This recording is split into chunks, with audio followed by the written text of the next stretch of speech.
Olá, alunos do 9º ano, como vocês estão? Tudo bem? Vamos dar continuidade à nossa aula da semana? Vamos? Observem a pauta.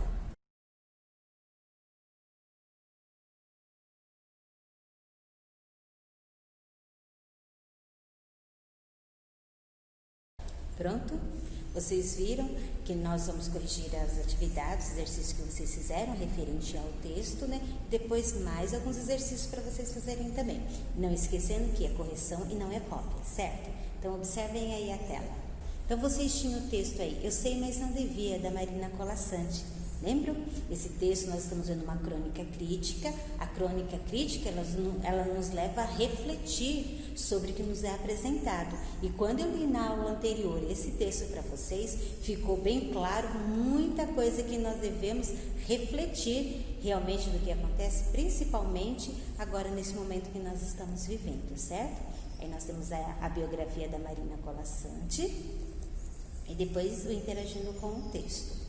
Nós temos assim, a crônica Eu Sei, Mas Não Devia, de Marina Colasanti, traz à tona uma reflexão bastante acentuada a respeito de algumas situações que têm sido constantes na rotina da sociedade contemporânea, na visão do eu do cronista. Já no primeiro parágrafo, diante da declaração Eu sei que a gente se acostuma, mas não devia, é possível perceber que é uma crítica estabelecida no contexto apresentado. Primeiro, nessa crônica, o eu do cronista defende uma tese. Qual é essa tese? Bom, então nós temos que pensar direitinho. Qual é a tese que ele veio nos colocar? O eu do cronista defende a tese de que, infelizmente, de um modo geral, claro, os homens estão deixando de viver para apenas manterem-se vivos.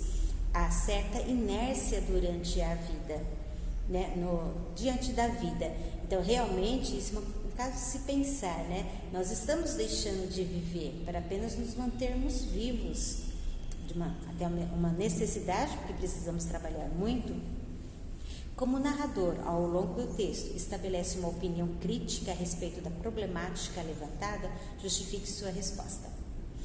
Ao longo do texto, o narrador apresenta ações que são praticadas no dia a dia do sujeito, com o único intuito de justificar a falta de reação diante dos acontecimentos diários, que vão sendo vividos de maneira mecânica, sem a intenção de mudança da perspectiva ou de realidade. Lembra que ela falou da janela? A gente vai se acostumando a não olhar mais pela janela, daí a já manter a cortina mais fechada, a gente se acostuma com aquela rotina que nós temos. Essa crônica de Marina Colasanti trata do cotidiano das pessoas, especialmente daquelas que correm no dia a dia, sem olhar para os lados e acabam se acostumando com tudo ao redor, deixando de lado coisas realmente importantes, confiando no amanhã para a resolução de tudo. No segundo parágrafo, ao afirmar que, à medida que se acostuma, esquece o sol, esquece o ar, esquece a amplidão, que tipo de comportamento está sendo questionado? Explique sua resposta. Bom, se ele está falando de se esquecer de tudo, o comportamento que está sendo questionado é esse, Em que momento será que eu vou parar para refletir e ver aquilo que está diante dos meus olhos? Então, nesse parágrafo, o eu do cronista questiona o fato de as pessoas se acostumarem a viver em um pouco espaço, sem a luminosidade do dia, dos espaços abertos, ou seja, habituam-se à vida enclausurada. No terceiro parágrafo, há uma alusão a uma situação muito comum na atualidade, ao mencionar fatos como acostumar-se e acordar de manhã sobressaltado porque está na hora, ou tomar o café correndo porque está atrasado. Que condição da vida moderna está sendo questionada? Comente. Bom, nesse parágrafo, o narrador questiona a correria do dia a dia, na atualidade, que faz as pessoas realizarem tudo com o mínimo de tempo possível. Em razão do acúmulo de obrigações e da correria contra o tempo, as pessoas passam pelo dia sem realmente viver. É tanta coisa, tanta correria, vai ver o dia já passou. E às vezes a gente fala, ufa, já passou o dia, eu vou poder descansar. Essa é uma questão muito séria. No 5, quando o narrador comenta que nesse contexto de inércia aceita ler todo dia da guerra, dos números, da longa duração, é possível perceber que não são apenas situações banais que estão sendo questionadas. O que se nota com relação ao comportamento humano com base nessa constatação? No parágrafo em que o narrador menciona as guerras, é possível perceber que, até mesmo diante de fatos assoladores, há uma parte do ser humano que não demonstra qualquer tipo de reação, mesmo diante de um contexto tão devastador como a guerra nos apresenta. Releia o 5º parágrafo do texto. A gente se acostuma a esperar o dia inteiro e ouvir no telefone, hoje não posso ir. A sorrir para as pessoas sem perceber um sorriso de volta. A ser ignorado quando precisava tanto ser visto. Que tipo de atitude o eu do cronista contesta nesse parágrafo? Com certeza fica a indiferença. Eu sorrio, mas eu não tenho aquele sorriso de volta. Eu faço tudo, correndo o dia inteiro, uma pessoa chega para mim e fala, eu não posso ir. Então, é a indiferença, infelizmente, que está assolando, que está aparecendo aqui. Então, ele contesta a questão da indiferença do homem em relação ao próprio homem. Agora, leia essa tirinha. Assim caminha a humanidade. Então, olha com bastante atenção as plaquinhas. Pronto? Agora nós vamos assim. É possível fazer uma ligação entre a tirinha de Armandinho e o 5º parágrafo da crônica? Eu sei, mas não devia? Então, olha só, é possível fazermos. Por quê? Tem que estabelecer uma ligação entre o 5º parágrafo da crônica e a tirinha do Armandinho, porque ambos estão fazendo o quê? São textos que questionam a indiferença humana em relação ao semelhante. Assim como na crônica, a tirinha questiona o fato de a humanidade caminhar sozinha, na direção contrária à do outro. Outra possível interpretação seria: a ação do menino parece indicar a vontade de mudar o rumo que as pessoas seguem mecanicamente, né? Então ele mostrou a flechinha, mas não é isso que ele queria. Ele queria que as pessoas percebessem, né, o que está ali acontecendo. 6. Outro ponto que é colocado em discussão na crônica de Marina Colasanti é a dependência do dinheiro, do consumismo e da manipulação midiática.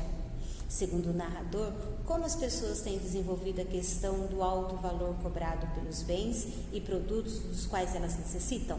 Bom, segundo o narrador, as pessoas estão trabalhando mais para ganhar mais dinheiro, a fim de poder pagar mais do que as coisas valem, porque tudo aquilo de que o ser humano necessita tem um preço, infelizmente.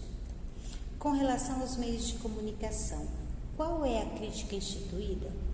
Bom, há uma alegação de que, ao se acostumar com a invasão das propagandas, dos anúncios da publicidade geral, as pessoas são instigadas, lançadas a esse contexto de forma passiva e irrestrita. Assim, a manipulação por parte dos meios de comunicação, uma vez que há o conhecimento da necessidade da aquisição de bens e de produtos por parte da sociedade. O texto de Marina Colasanti acaba promovendo uma reflexão bastante acentuada, aliando o aspecto da crônica, dos textos argumentativos e se aproximando do artigo de opinião, por meio da sensibilidade do eu do cronista diante de um tema atual e polêmico e da exposição de um juízo de valor. Há uma tentativa de provocar uma tomada de consciência por parte do leitor. Em que parágrafo é possível perceber que os seres humanos, de modo geral, têm deixado o mundo à deriva? Ou seja, à mercê do descaso e do descuido total com relação à natureza? Bom, então observa assim, essa constatação acontece no 8º parágrafo, quando o eu do cronista menciona que as pessoas se acostumam com a poluição, com as bactérias na água potável, com a contaminação da água do mar, com a falta de passarinhos e de plantas. Neste momento, fica clara a postura dos sujeitos diante da natureza, que é o descuido e o descaso total. 11ª diz assim: nos 2 últimos parágrafos, o narrador apresenta possíveis motivos para essa condição de inércia do ser humano diante da maneira que vive na contemporaneidade. Quais são os motivos?